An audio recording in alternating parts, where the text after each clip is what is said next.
David, hello sir. Hello, sir. Thank you for joining me. Pleasure. Battersea Dogs and Cats Home. I bet you haven't recorded here. I've never recorded here and I'm super excited. Thank you for choosing dogs. No, And pleasure. we're going to get into some really good conversations about mental health. Good stuff. Why dogs are so important for mental health and also the amazing work they do here and also a little bit about you. So should we go grab a coffee? Absolutely. Perfect.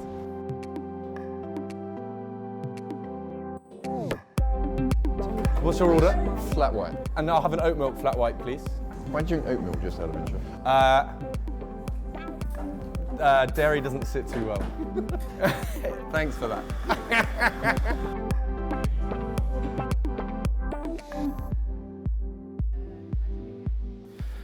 Right, here we are. This is our space. This is where we're going to meet some dogs. Or Yes. a dog. A dog, I yeah. hope, anyway. Why are dogs so important to you? I've grown up with dogs. One of my first best memories is we had a King Charles Spaniel when I was growing up, and when people say, is that your first memory? It's one of them, definitely. And I just grew up with dogs, with the positivity of a dog having around me. That's what I did as a kid. Walked the dog and had the dog with me. She was and then we had a few others, and they were just like my best friends almost. Just like I was always quite a solitary kind of child, but my dog was always my best friend. Your shadow. Yeah, I mean they become that in many ways, and it's just that that love you get from a dog is unconditional, So you'll never have a companion like a dog. They don't care what you look like, what you've said, or any of those things, So and then I had sort of 20 years, a little bit less than that. Well, I couldn't have. I was travelling so much, so it wasn't applicable for me to have a dog. I do now, of course, but.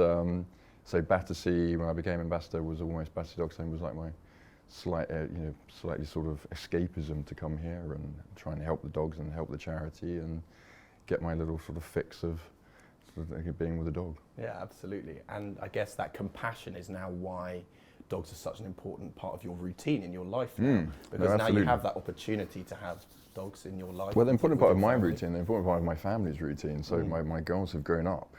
Dora was first. We've had her now for 6 years. She's a dog from Battersea. So when we brought my daughters home from the hospital, I'd already read about you bring the dog out to meet your baby. You don't bring the baby back in because then there's always a chance. So the dog is welcoming the baby in. They've just, we've just got every picture.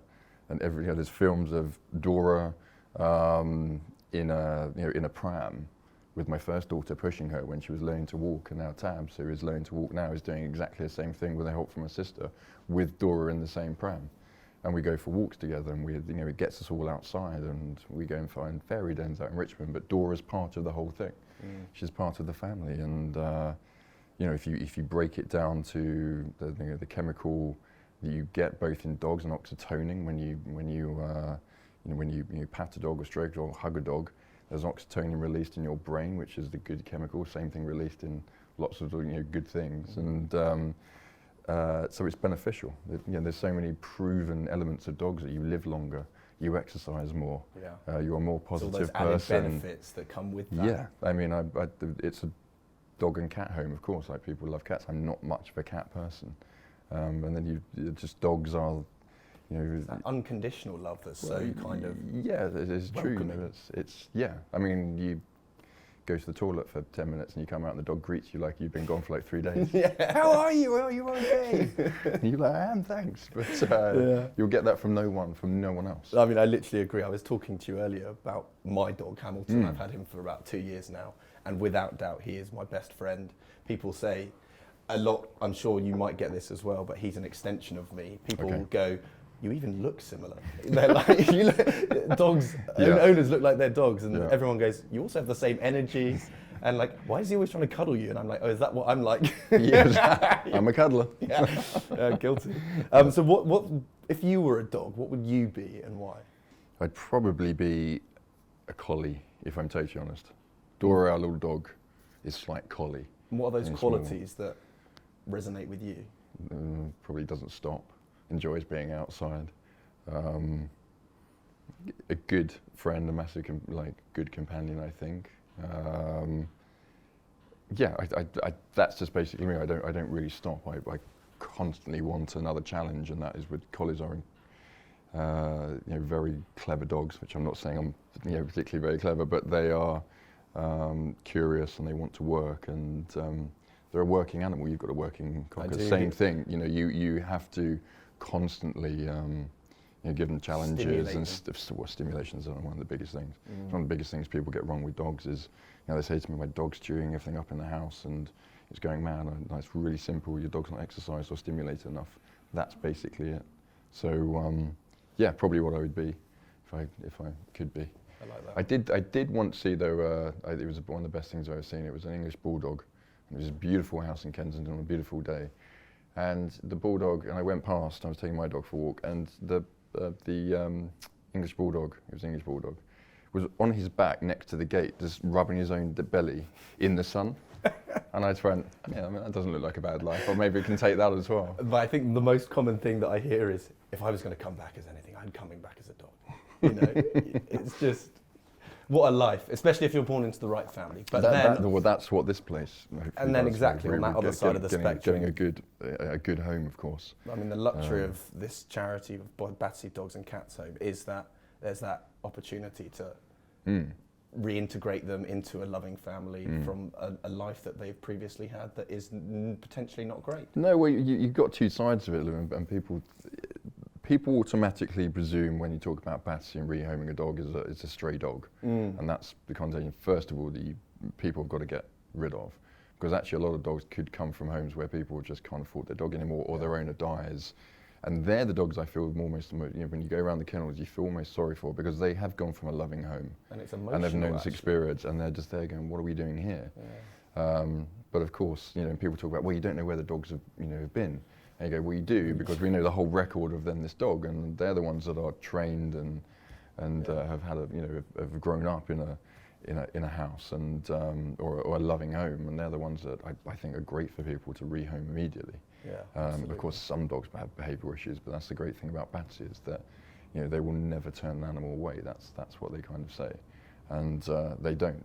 However the animal needs. I mean, I've known dogs here that have been here 2.5 years, and they still haven't been and we finally rehomed them. But they'll look at every avenue, even training them to go into the army or the police or medical service or something if a dog is not right to be in a home situation. So they'll look at every avenue. And I've seen the staff here, sitting with animals that have had the worst start to life, and they're literally just 24 hours a day sitting with the animal. That's what the volunteers do. Yeah.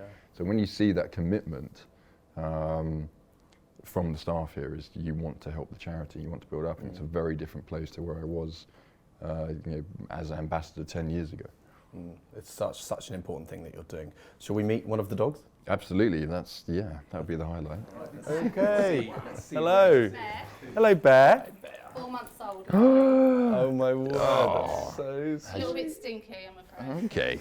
Aren't we all? Bear, we all, Bear? Hello. Sit. Very Paw. good. Paw. Paw.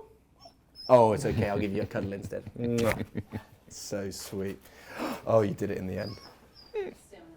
I mean, do you ever just come here and just relax, let your hair down, unwind? That's part of it, really. It's exactly why we kind of like do it. It's, I mean, I'm very fortunate. Not many people get the opportunity. Obviously, I know all the team here, and they're like a big family. And so I get to go in all the kennels and see who's coming. And hey, Bear, come here. Hello, I know. Hello, you. I mean, it's just Bear is a good name. Bear is a lovely name. It's just one of those feelings, that when you have a dog, look at this, the happiness that he's instilling in you. It's just gorgeous. I know, the hardest thing is not to want to take everyone home. Well, I'm already thinking, should he be coming home? That's what you think at every point. Like you think, I know. Yeah, I go home to my other half and go, look, I think we could have another. I found this amazing cross. Right, do you want that? Are you going to be happy You with want that? There you go. You're just gonna tuck in, are you? You beautiful thing. Yeah. I mean, just talking. You've got to remind yourself why you're going to help the charity and everything else. And no, this of is course. exactly why we're doing it. And, definitely. Finding great homes, and one of the biggest things that when people say to me, which is something actually they should be proud of, is that it's very strict when you come to Battersea about when they check your home and rehoming. I said, good.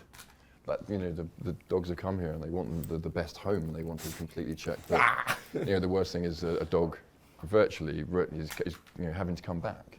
Yeah, sure. So yeah, they've got to sort of check the environment, and then the right side, and everyone's ow, Puppy cheeky. teeth. Puppy teeth. I know, he's bit my nose. Oh, I thought I was bleeding. He's gorgeous. So yeah, Brilliant. he's, Oh, a great look at that, now example. you're happy. He's also a great example, of course, of everyone has also got almost the preconception that when I say about Battersea, they go, yeah, but you just got staffies. And I go, no, not at all. And that's changed. Sure. That has changed a lot actually since COVID, hasn't it? It's Well, I came in and I was you're suddenly seeing, cockapoos and everything else, Cocker but you're spaniels, seeing Labradors. I've never seen spaniels that many in here, and sort of spaniels and everything else. So It's sad, but I mean, the work they do here is absolutely fantastic. But that is also why you've been, and you were the first ambassador for Battersea Dogs and Cats, and you've done it for so long now because of the fulfilling work that it makes. It makes you feel great for the work that you do. That's exactly it. So you're, and when we're in Richmond, people come up to me and they say, you won't remember us. We met you at an event, or we met you somewhere else to do with Richmond. This is now our Battersea dog, and you've got them going off and their children all playing with them. You go, well, I didn't do that. That's the team here. But if you raised awareness to it, and then going to somewhere else, and they didn't, buy a dog or from a breeder, they actually rehomed one, and that's the aim really as the ambassador. You are going to be huge. Look at the size of your paws. I know. I just Bear is going to be a big bear. Exactly. I think you're so right. It's one of those things, you can just be that small contributing part to this organisation and charity that is you're just a spokesman for the charity, Exactly. and really just an advocate of what the team do. Yeah. I'm a very, very tiny part of what the incredible volunteers and staff do here, and you see the work that and the money that goes into the vets here as well. Yeah, I can imagine. It's just there are. I know what it's like with my dog. Yeah, no, it's absolutely mad. So Hello. you see other dog charities, and they won't take dogs because they can sort of see sometimes the medical treatments they need. So of course, running a business, that's hard. But Battersea never really, as I said, they'll never say no to a dog. So Yeah, of course. They correct them all. And unfortunately, with the amount of breeding that has happened and incorrect breeding, and one of the reasons being that everyone got dogs during COVID, thinking, well, I'm not sure what they were thinking, but and now you're seeing all those animals that weren't bred right, that have to come into them Battersea, that have to have their airways and airway operations because their snouts are too short, and it's all about responsible ownership and responsible breeding. Absolutely. I mean, we talk about dogs as well in terms of that giving you a good feeling and enjoying what you're feeling. And, that brings me nicely onto what I'm wearing. Of course, David Gandy Wellwear, which ultimately, I'm not going to lie to you, is so incredibly comfortable. Good, As in, it's soft and makes you feel good. And I know that that's a huge part of it. I mean, there must be studies that you did for what the materials are to make you feel good, softness we didn't do the research, but there's so much research on the positivity of comfortable clothing, and I was intrigued really of delving into it. I had my relationship with collaboration with M&S for 7 years. It was a bit longer than that, but and you were like, well, why do we go for those comfortable elements of clothing? Why do we go to those cashmere pieces, those comfortable pieces? And again, it's the same thing as sort of stroking a dog, hugging a dog, is you get the oxytocin, it's positive mindset, and they've done tests on people working in comfortable clothing compared to, I say, more uncomfortable clothing, and when I say uncomfortable clothing, that could be down to a point of, sort of being fully in polyester, and when you're talking about polyester, you're talking about basically covering yourself in plastic, an unbreathable, virtually unbreathable membrane sometimes, and so that's why we use natural cottons and organic cottons, and looking at modal and Pima cottons, but all sustainably. And there's another thing as well is just like fast fashion. One of the biggest impacts on the environment. People talk about cars, people talk about air travel and fuel and everything else. Production of fashion, and I'm in the fashion game, so I think it's time to try and do something and make people aware that they really shouldn't be buying fast fashion anymore. It's or never really should. Well, you've been at the peak and the pinnacle of the fashion industry for 20 years now, and you just said then, why is now the right time to start David Gandy Wellwear? Why did you not necessarily wait, but why was now the right time for you? Well, that was really because I always have a plan. There was a 5-year plan or a 10-year plan. So the plan was always to have a brand of my own. That was the final thing in the 20-year sort of plan to end up with. And you literally want to take my fingers off in a minute. And but I wasn't going to be. I needed to go back to school. I needed to learn. It's fine to say you want a fashion brand. Yeah. But how do you do that? You know, I've been on the other side of the camera and had the collaboration. So that's why we went to M&S, and that's where I literally took myself back to school to learn about factories and production and design and everything else. Marketing, PR, yeah, we'd all done, but not within. It's a whole different ballgame to own. And I just wanted that to be genuine to people, to say, look, I'm now ready to try and do my own thing. Yeah. My own brand, and it was.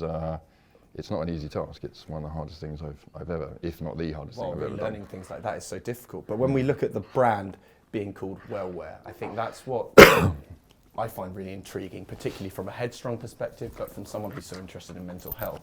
Well, and I know that that's something that you find really interesting, and I know that wellness is at the forefront of this brand. And where did that inspiration and passion come from for mental health?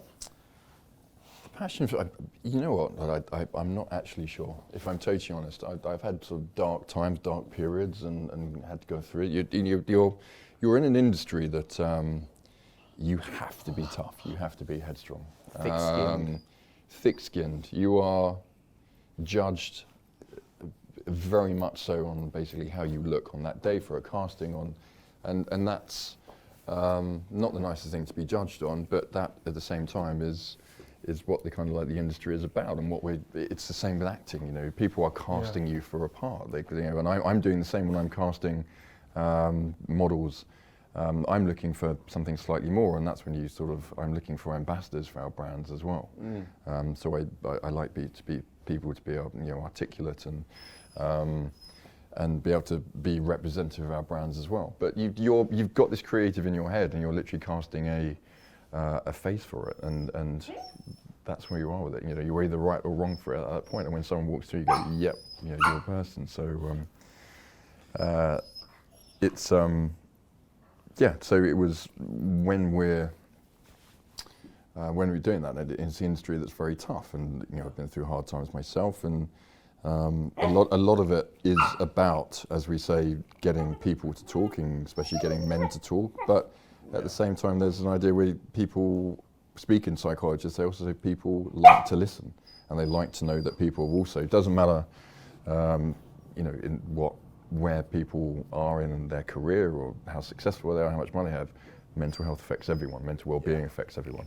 And when people can talk about that and say, I maybe been through some dark times and this is how I remedy it and this is what I do, then that to me is hopefully encouraging people maybe to do the same thing and learning how to get over those sort of darker times, those darker periods. And, we're transitioning on some very good conversation, and I feel like as much as we could play with Bear forever, we could just keep on bringing the dogs. The podcast. Well, let's say right, goodbye nice to Bear. To meet you. Bear's been lovely, and I'm going to try hard not to take him home after. Come on, Bear. He did. Oh, he's so really well behaved, actually. Oh, he's done a waz. He's done a wee wee. Fair enough. Knew it happened. Good timing, big man. I mean, I feel great already. I'm not going to lie to you. Like the lovely thing there is, as Jane just said, he's off to his home this afternoon. I know. So every little piece is coming together and worth it. Yeah. But you were really coming onto some really interesting stuff. Obviously, the podcast and Headstrong as a platform is rooted in that mental health. Mm-hmm. And there's so much that you do to promote it, but also so much that we can talk about in terms of the industry that you're in. And something that I want to touch on first is diet and kind of exercise, because naturally the modeling game is a visual one, and it's very much does revolve around the physical element of it. Of do you, we've just been to the cafe and I've just ordered an oat milk flat white, my very basic order, but are you conscious about what you are consuming and eating and thinking about this, and do you get that guilt? Not at all. I consume 3,500 calories a day. And you don't care, just... No, I don't care. It's just people are not educated on it. Yeah. People say to me, "Oh, your model got a little." No, I work out. I don't stop from 7 o'clock in the morning till 1 o'clock. I need to consume 3,500 calories a day. People are still talking about calories. We were talking about calories in the 70s, the calories diet. There's good calories and bad calories. Yeah. Like it's really simple. Just and people counting come your ask me. macros and... Yeah, it's like when, like the latest fad, you know, people come along and they go, "Oh, we all have to have coconut oil. We want to cook with coconut oil." I'm like, "Do you know that's 87% saturated fats? It's Really fatter." bad. "Oh, is it?" And you go, "Yeah." Really, it says on the back of it, like you're literally holding there the tin that says it, but it's like the latest trend, the latest fad that's all going to be better. And people really just don't know how to nutritionally read what is on the back of something. Yeah, for sure. And it's all there. So I always said, it's really simple. Everything in moderation. Yeah. Exercise is key, because you're just burning calories, you're burning fat off. You know, the funny thing is like for years, I've never eaten breakfast. But of course, the cliche is, well, breakfast is the most important meal. Bullshit. Always bullshit. And I've never eaten breakfast. And so now everyone, "Oh, you should. It starts with metabolism, it starts all this," and then again, rubbish. And everyone's an individual. Some people need breakfast, some people don't. I've always trained late at night, so I've always eaten later, so I don't need to eat. And now it's called fasting. So now people have said, "Okay, so you shouldn't eat breakfast and you're great and you can lose weight, and then now we're going to call it a name called fasting." So now everyone is onto their fasting thing. It's not. Well, it's what works for you as well, though. It does work for you, but I mean, it's the same thing. Stay away from processed foods. Are not good for anyone. Yeah. Processed meats are not good for anyone. Anything white or in a packet is not good for anyone. Everything high in sugar, high in saturated fat, try and stay away from. That's the same rules for everyone. Have you ever considered, like, not genuinely, I'm just curious, have you ever considered veganism? I don't eat much meat. No? I couldn't be a vegan. You couldn't do it? No. No, I'm with you there. But you touched on your exercise there. I mean, that inner collie in you where you can't switch off. And as you say, you often go to the gym, and I've heard you talk about it before, late at night. And that's the time that works for you to go. But how important is exercise in your life and routine for this up here, your mental health? It's massive. That's that hour in the gym, maybe 45 minutes, is my total sort of escapism. Driving is escapism. I'm a huge petrol head, so escaping is that. But exercise is massive. But that's the thing. I can't remember a time when I didn't do some sort of exercise a day. As a boy, I played cricket and football and rugby and played everything I could. And the gym really took over that from the team sports, because then when I was sort of traveling in the modeling game and being with 60, 70, 90 flights a year, of course the only thing you can really commit to at that time is gym. And I started training before, and everyone thinks I was training to be a model, but I was training way before that. Of course. So actually, when I came into the modeling game, I was getting sort of bigger and bigger and bigger because I was hitting the gym, and that wasn't the trend in fashion at the time. But I said, I don't care. I want to be healthy. This is how I feel better, and this is what I want to do for myself. I don't care whether it's a trend in the fashion game, whether I'm fitting sample sizes. And then it sort of came about that Dolce were looking for. They wanted to cast a slightly more muscular model for light blue, and I'd just done the campaign. That's how it all came about. But that was just being headstrong, not following the crowd, not following like a sheep. Just doing the same thing that everyone does. And it's about questioning everything. I'm a very curious person. I won't say anything unless someone asked me an opinion about something, someone asked me just opinion, some advice. If I don't know about something, I won't say it. My nan used to say, you've got nothing nice to say. Don't say anything. Yeah. It's just something people really need to learn about these days. And it's the same with not knowing. I won't give advice I'll just say I really don't know. So models come to me now, and I've hopefully sort of given advice to hundreds, thousands of models, and they come to me and ask me about my career and how we got there and where they are. Now the modelling game is completely, and the fashion game is one to be honest, is alien in some way to me now. because of social media. And the way I sort of started was without social media and a whole different game. And I have to be very honest and say, look, listen, I can tell you how I started and how I branded and how we worked on that way, but it's a completely different industry now. And I can't give you advice on that. That's like sort of down to someone else, depending. So, and I'm very honest about it. When you don't know about something, be honest about it. And that's sort of, yeah, as you said, the industry can be very, very difficult. But in everything, in dieting, in exercising, fashion industry, everything's about hard work. Yeah, of course. You know, it's like I don't know about nutrition from sitting around not reading and not educating myself. You know, to people talk about my physique or I'm training, when people are maybe sitting at home watching television, I'm at gym at night. It's a lot better for me to be doing that, and it's escapism.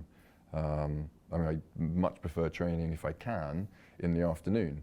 But, interesting. But with work and children and everything else now, the schedule is, no, it's kind of like I'm at the gym at 9 o'clock and, you know, not getting out till 10 o'clock and then getting home and then eating and that, but that's my little respite, you know, is that hour.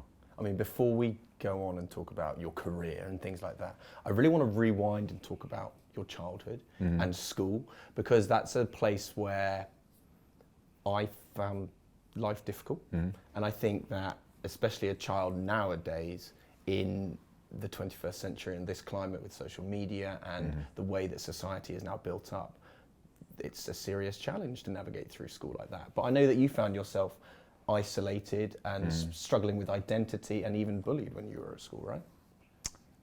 Yeah. I didn't fit in. I always say I don't, but I mean, I laugh now because I don't fit in now. Whether that's my interpretation of something I don't fit in, but you know, I've never really fitted in. I'm not fashion. I'm not, you know, I'm ambassador for Men's Fashion Week and on the council of British Fashion Council, stuff like that. But I'm not one of what I call like the fashion people. Might even down to Wellwear, so we're not a fashion brand, we're a style brand. And it's always been, I've never won a fashion award. I've won style awards, I've never won a fashion award. So, because I've always felt slightly alienated in that world, because I've done it slightly different to everyone else as well. And so I've it's something to do with me. This is not me blaming anyone. I'm not being a victim to say I was, you know, a victim of school or fashion or anything else. It's me, it's how I feel about something. It might not be true, but it's how I feel it in my mind. But I've always been a slight, you know, sort of solitary, introvert? Loner. Yeah, I suppose introvert. Everything scares me to death to do with being in front of the camera, which of course are probably in the wrong industry. But thankfully Bear was here to save the day. Yeah, but and it still does. And you know, when someone you are scared and your anxiety to be in front of the camera, to be on a red carpet, to do, I mean, I can't tell you when someone says, can we just film this or do it, like, I still get that anxiety. Yeah. Still get that pit of the butterflies in my stomach. So just in terms of emotions, because it's very difficult as well, just thinking about children as well, but even now, controlling emotion, you know, I see a therapist now, and it's great to admit that as a man, but also as an adult, that you are actively kind of seeking help and navigating your path through that. But trying to control emotion is so difficult, because sometimes it's too overwhelming, or it's a situational and uncontrollable. What do you do to help yourself control your emotion in those situations, for example? You see, my emotions will come out as me having huge anxiety about not wanting to do something. That will then come out as me looking a bit petulant, a bit angry. It comes out as a bit of anger. And what really that is all to do with me. That is to do with me in my head, but at that point going, I know I should do it. I know I can do this. I'm too nervous to do it. My anxiety, and it's just a big argument with myself, and that comes out as being a bit petulant, run away, just get out of it, get out of the situation. And I just, in the end, you learn to just, you know, confront everything. And that's why I thought, and I sort of looked at myself these days about being in fashion and casting and all these different things. And it was that point, just let it go and just make a fool of yourself. Who's actually watching? And actually just go and sort of get on with it, and you feel liberated by that. Just chuck yourself in at the deep end. And I realized as a child, with anything, if I was scared of something, I confronted it. And I wasn't doing that later in life. And I think that was almost from schooling. It was like and from bullying and everything else, you're slowly, you lose that confidence as a child, and you're bullied and told you're not good at anything, or you're not going to come to anything, and everyone tells you you're this and that and takes the mickey, and you take all that, and until you go, well, I'm not good at anything, and I shouldn't be here, and you feel, you've got imposter syndrome, until you realise you actually go, hang on a minute, let's kind of like turn this around and confront it. So have you ever left a social situation or an event or a shoot because of your anxiety? Anything that you can remember? Not really. And when I say that, that sounds a bit weird. But I won't, but I will disappear. As in, I've come to an event, I've done everything I need to do, and I'll stay for longer than I have to. But my whole idea is I want to get, my safe zone is at home, or I want to go and take the dog for a walk, or I want to be at the gym, or I want to be driving. They're my passions, and they're what I want to be doing. Me and my wife have two separate. She loves social situations. She loves talking to people, meeting people. She gets her positivity from that. I'm the other thing where positivity is drained from me when I'm in those social situations, because we're very different as well. And of course, when you're out and people want to constantly talk to you and have photos, that it does have its toll. Yeah. But there's two different, we're completely different in those situations. So she would never understand. She'd just go, where have you been? Like, with the guys, like 3 hours off with the dog walk or with the kids and everything else. And like, well, what do you do and where are you off during those times? And I, and I'll come back, completely rejuvenated because I've had some time on my own. Or time with the dog, or time with the kids, where she recharges from being in social situations. That's where she loves to be. Complete two opposites of people. And so you can never say what I'm saying to someone people cannot resonate with. But there's lots of people that will resonate with it. There's a young model that we used for Wellwear the other day called Charlie. He will be one of the biggest models. Like, he walks into a room, you can just tell he's going to be absolutely great. And we were at his event, and he said to me, the funny thing is, Dave, he said, I really just hate having my picture taken. And I said to him, look, let me just chat to you for 10 minutes. When you've just seen me go off and have my picture taken there, and then those people have asked me to do some filming and doing interview, in every one of those situations, I have to force myself to go over there and go and do it, because it's not a natural environment for me. And he was just like, what, you've always been like this? And I said, yeah, I've always been like it. And it gave him that reassurance. He was like, oh, okay, so I understand that someone else is in the same boat. And I said, there's a side, Charlie, that you have to put on it's not a persona, but you have to play a role. And that's what I've kind of done. Yeah, that's exactly why I started this platform, in the sense that getting individuals such as yourselves and all the guests that I've ever spoken to, talking about something that can be relatable to anybody, and therefore they feel like they're not alone. Mm-hmm. So you talking about, with Charlie there going, yeah, I've never liked the cameras, like this situation, probably thinking, you're pretending they're not there, right? Or, and so... Well, if anyone will watch you'll, if you ever go back on podcasts when you're filming, I'm very rare looking at cameras. I'm probably looking down or up or at the interview and pretending. When someone says to me, you have to talk in camera, that's one of my biggest nightmares. Really? It's just as horrendous. So it's just not if you're happy to, do you mind talking into camera? Right, you mentioned it there as well. You feel like you've been in this industry now for 20 years, but as you say, it's constantly evolving and changing, especially with this introduction of social media. What's your relationship like with social media? I think, how do I use it? Or well, no. How do you feel about social media in terms of not addictions and stuff, but you use it as a professional job? I get that, but do you ever spend time where you're thinking, actually, this is not making me feel good? Yeah, I don't use it professional job. I use it as a marketing tool. Yes, sure. So that's how I use it. So you could easily put it down and you're done. Oh, I do put it down. That's good. Yeah. Speak to anyone at Google. Speak to anyone at Instagram. And ask them if they've got their children on social media. I'm sure they'll tell you we don't let our children anywhere near social media. I think a lot of people will tell you that, and there's a reason for it. I think because it's addictive, and adults are addicted to it. I think I can see. I have also. You see it, and maybe you do. There is anyone can fake your account. Now they won't have the blue tick, but it doesn't matter. People can be manipulated and we have hundreds a month, a year, thousands a year of fake accounts. And Instagram are doing a very, very bad job and now deleting them. So these people contact people, and I know people who have tried to meet up with people, pretending to be me. I know people who have asked people to donate to charities, this being one of them, send me money to a bank account because of it. And that, if that account is deleted, that account can then be started 1 minute later. It's crazy. Unregulated. So who are you talking to online? You don't know. And this is something we're putting our children onto, and just addiction of a phone. So when I talk about dog walking, when I'm talking about my children, the phone is in my pocket. Counting your steps. Yeah, that's all it's doing. Yeah. You know, and it's you've got to get it right with children, as in, yes, you can have some. You know, I've got some brilliant apps that are designed by Oxford University for children. Brilliant educational apps that you could not access any other way. But to be on that addiction, adults are addicted to it, so children will be addicted to it. Even more so. And if you're looking at really a time now where, probably with your podcast here, it's about talking. We need to talk, and we're doing that less than ever.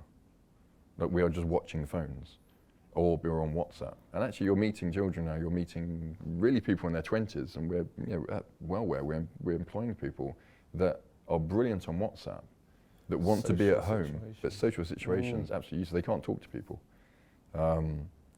Working from home scares me to death. You know, we're on Zoom meetings and there's 10 people, and there's 3 or 4 people, we're all sat at home, and then we're all talking together. They haven't said anything for an hour, and then you'll go, okay, goodbye, and we'll do it. Where do those people go? Who are they talking to? Who's looking after them? And those in that situation is, going into an office or going into a working environment or going out to exercise or taking a dog for a walk, they're all social interactions. They're forcing you to be in social interactions. And whether you're on the bus or on the tube or in the office or going for a drink afterwards. And from someone who, if you've got anxiety and you're going through dark periods, one of the main things is you want to hide from people, and this is giving you a great excuse to do that and not being forced to go out. Sometimes you feel 10 times better from just going out and getting fresh air and doing exercise and talking and meeting people. And this working from home environment, I mean, I'm not the only person saying this, by the way. No. This is not my view. This isn't a global You've got a lot exclusive. cleverer people like James Dyson going, get everyone back in the office. Yeah. And that's from a productivity point of view. But yeah, it's I also agree. from a Headstrong point of view. Yeah, absolutely. Now, it isn't just children and the social media where that mental health struggle comes in.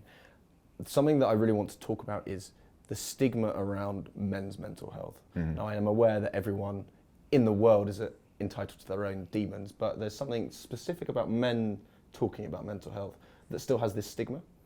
Why do you think men find it so difficult to talk, and notably talk about their own vulnerability? Because I think there's contradictions. So I think a lot of people can go, it's okay for a man to cry. Not too much though, because that's not very masculine. How can you win in those situations? So it's, or you should talk about it, and when you do try and talk about it, I've got a slightly contradicting view when people say men need to talk, and I'm like, I think that's one of the biggest cop-outs. Men need to talk. I'm like, right, who's listening? Yeah. Because we're in a very polarized world that will listen, but if you say something we don't like or we don't agree with, we don't want to listen to you. We are living in a very polarized black and white world of black or white, left or right. There's no centre ground. Doesn't seem to be able to have an educated conversation without it turning into arguments. And everything said is, if you don't agree with something, it turns into a bit of an argument these days. So we're saying to men, talk, and I think people you probably need to see someone if someone is going through a very, very difficult time with mental well-being. Easier said than done. Where? Yeah. How? How expensive is it? What's the waiting list? Did you know there's a waiting list? It's hugely expensive to go into a therapist. you know, we're talking about a world of, you know, every cost of everything is rising. You can't, a lot of people cannot afford that. There are solutions to it, and you know, we're looking at it with Wellwear, working with brands that there are solutions to this. And charities, of course, as well. And charities and as help well. lines. But Absolutely. again, as you say, but there's that financial element that it does boil down to. Yeah. So and that's so. Yeah. Who do you know? Who's listening? Are you listening? And yeah, it's just it's very much changing of where the idea of school is masculinity and this being openness. And women have a natural advantage. They talk much more than men to their friends and open up, and men don't. I mean, we talk, but not necessarily sometimes about the right thing. On the surface. On the surface, yeah. And it's you just keep everything in because there is this ideal that you should be strong. You shouldn't, you know, you should take everything in. And so I'm going to ask you a question. Just having a think. We were talking earlier. You've got your best friend called Louis. When was the last time you called Louis and asked him how he was doing with his mental health? We ask each other. I mean, you see, my biggest thing is I'm doing okay. Anyone says ever I'm doing okay, be worried about that person. Give them a call. So me and Louis, yeah, we're the same. We're like we say WhatsApp. He's in New York, so we don't see each other that much, but we WhatsApp as soon as he goes, yeah, not doing that great this week, or I'm doing okay, and I'll do the same. It's, I think that's a little code sign for wherever we are. Pick up the phone. You okay? What's up? And it's a little chat Really to deal with that. And a lot of our friends, you know, a lot of friends like. But it's having that sign. It's when you've been through harder times, you probably recognise it in other people. Yeah. And that's the thing. And that's why I always say to them, when they say, yeah, I'm okay, because very rarely people are going to go, no, I'm suffering at the moment. I'm going through a hard time. That's the most difficult part, is where you admit it out loud. You know, and you don't want to say, oh, there's something wrong with me, but you go, actually, I'm not okay. Or I genuinely am struggling, or I'm overwhelmed, or I am anxious. Yeah. It's so difficult to say those words, especially to someone that you know, because you don't want to be a burden. You don't want to be a burden. Also, again, I'm going to go back to when someone said, I'm not doing very well, I need some help. What does that person do? What help? What's the best? Yeah. It's all really good talking about men should talk. There needs to be solutions to it. And we're not finding solutions to it. Otherwise, we would see a big drop in suicide rates of men under 44, and I don't think we're seeing that. I could be wrong. Someone, hopefully, someone will come back to us and say, it's still the biggest. Yeah, it's dropping. And so, yeah, so clearly we're not doing something right. And talking about it's all good and well, but what are the solutions? And there are, you know, we're working with a few different charities and apps, and some of them aren't charities, some of them are actually a business where you can talk to the right person, either a therapist or a life coach, and it's £100 for 10 sessions. And one of the most interesting things is when we're working with this, one of the apps we're working with is that about 40% of men are doing these sessions in their car. That's ridiculous. I've never heard that is their private space, or that's the time they have to do it. That's so sad. So we're working on but there's also a great thing that is we're working with other events of, you know, it's great to get men out talking. It doesn't necessarily have to be about mental health. Yeah. But it's getting men out. One of the biggest things is cars, passion. So I'm a big car nut, petrol fan, and we go out to car events and concourses and everything else. Doesn't matter where your status is in life, who you are and everything else. When two men have got that passion of cars, probably a bit like football about everything else, you're talking, there's a positivity behind it. So we're looking at sort of doing Wellwear weekends of like bringing cars together, bringing guys together. No other reason just to get guys and everyone together. Amazing. Well, let me know when it's happening. Maybe chucking a few dogs there as well, and just bringing the whole lot. Look at that. Yeah. The trifecta of joy and happiness. Yeah, exactly. I'm going to ask you a couple of personal questions, if I'm allowed to. If you don't want to answer, please feel free to not. But I'm intrigued. When was the last time that you cried? About 2 days ago. And if you're happy to say, what was that about? I don't think anyone's ever watched Yellowstone, but there's a couple of prequels to it, and one is 1883, and the ending of that was... Had you in tears? Had me in tears. It's to do with a father and a daughter. Spoiler alert, by the way. I won't say the ending. And it just resonated something. I just, I would, if I hadn't had daughters, I wouldn't have, it wouldn't have upset me as much, but I just totally... So you just resonated with the haven't kind of cried that much emotional... since E.T. got back on his spaceship film. I mean, I'm not a crier. But yeah, so that was the last time I had a like, and the funny thing is, it's like, I'm now, you know, I was saying to friends, they're like, what did you do last night? I said, have you seen, you know, 1883? I was like bubbling, like, you know, like a baby last night at this thing. So I'm not, don't think I'm man enough to, you know, or too man enough to say I'm crying or anything else. It's kind of like, you know, what I admit to. Yeah. So yeah, but it wasn't over something. No, it was actually watching something. Yeah, but you subconsciously though were relating to. I knew exactly what it was about. Exactly, yeah. That emotive connection. Yeah. Which is fantastic. Yeah. Often, I mean, usually the weird thing is like if I get upset about something, it's about animals. Or if I see something about the cruelty of animals or something on the film that the animal dies or something, that absolutely ruins me. And my other question that I wanted to ask was, do you see a therapist? I have done, but I don't, no, not at the moment. Because I think I'm in a good place in my head. I think I know how to, I know my demons, I know, we're talking about anxiety, I know all those spaces. So it takes a long time though to learn that though. You know, as in about yourself, because I'm still learning stuff about myself today. I'm sure you are as well. How old are you? 26. See, I'm 43. So I've been doing it, you know, a lot longer than, like, trying to get to know myself and my mind and how that works in this game, and creating being Headstrong to create an environment that I'm happy in. You know, one of the things going back to the modelling industry was, I always, from early days, was like, I want to control the industry. I don't want the industry to control me. Yeah. And that's getting into a position to be able to be in that position. And to getting that position is hard work and commitment. But once you get there, then you haven't got anyone controlling you. You're in your own destiny. And you get that wrong, you get it right sometimes, and you're still learning. I'm still learning, of course. But yeah.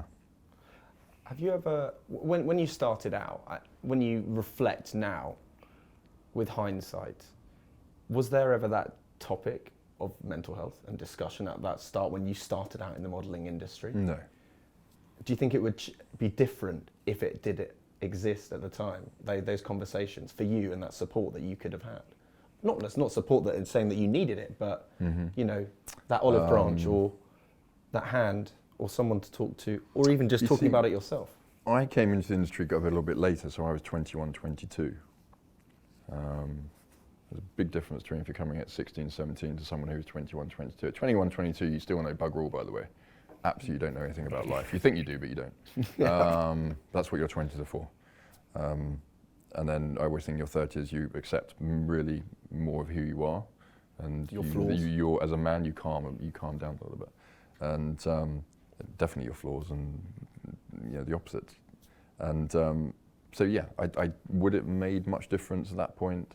No, I mean my agency were great anyway.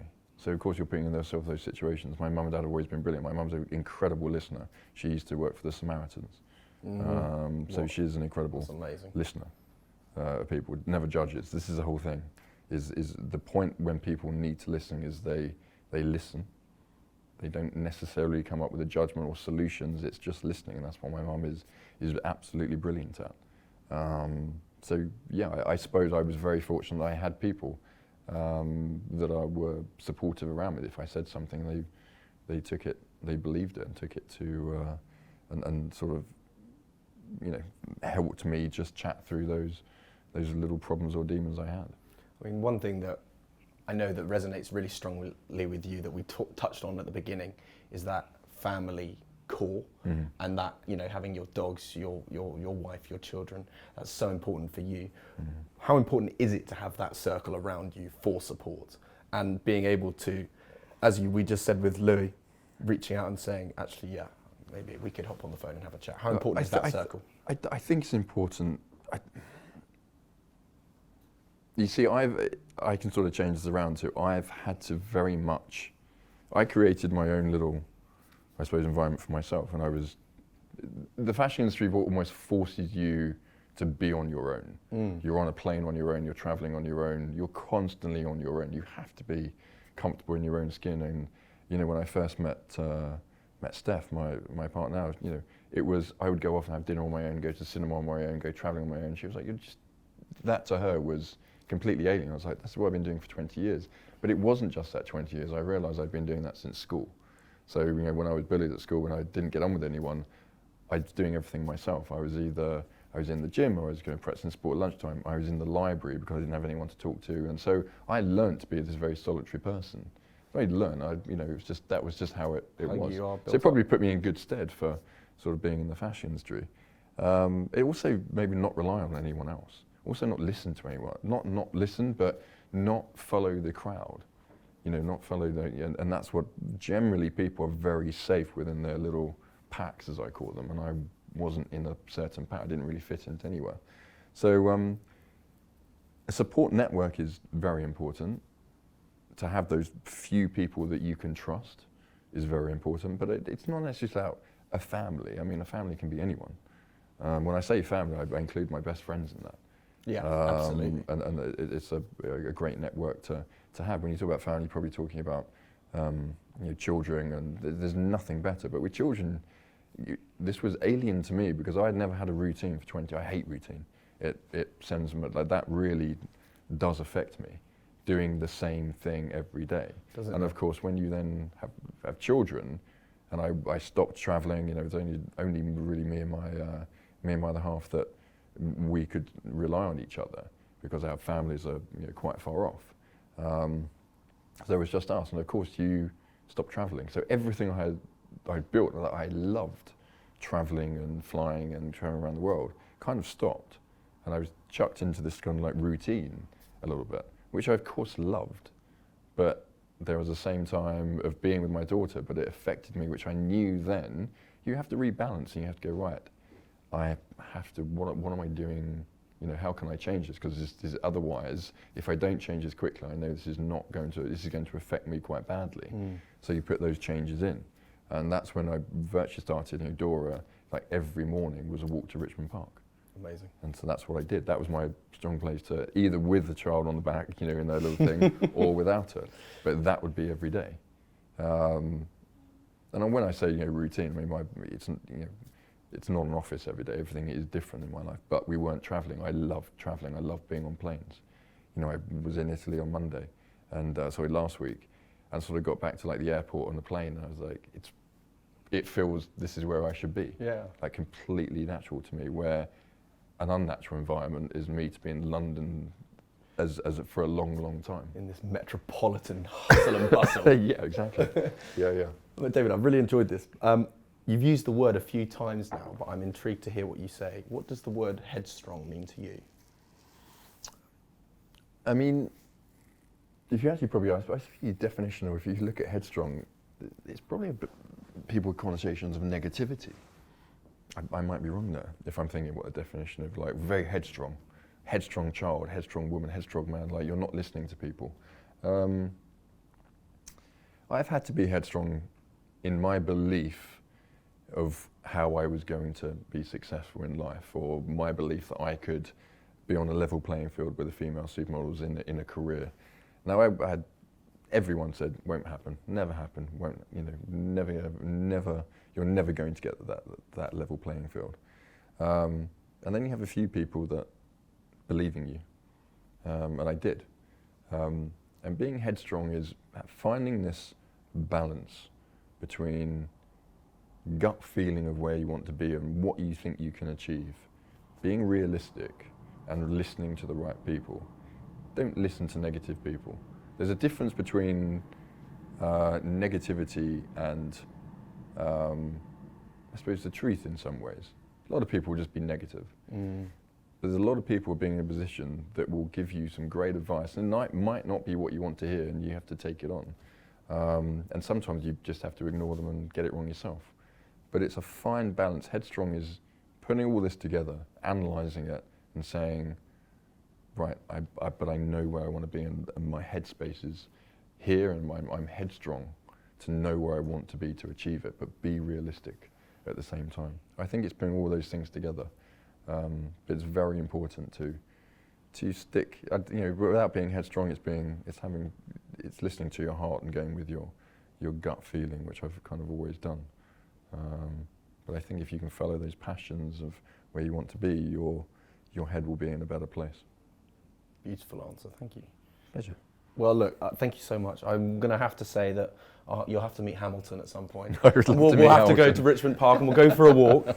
Ideally not at 12:30 at night, as we were discussing. No, But that's a bit of an anomaly, that one. But no, I'm usually in the morning. Yeah, of course. But thank you so much for your time today. It's been amazing to be here at Battersea Dogs and Cats Home as well with you. Absolutely. And but I wish you all the best of luck, David Gandy Wellwear. Thank you, sir. And we'll see you soon. Thanks. Thank you.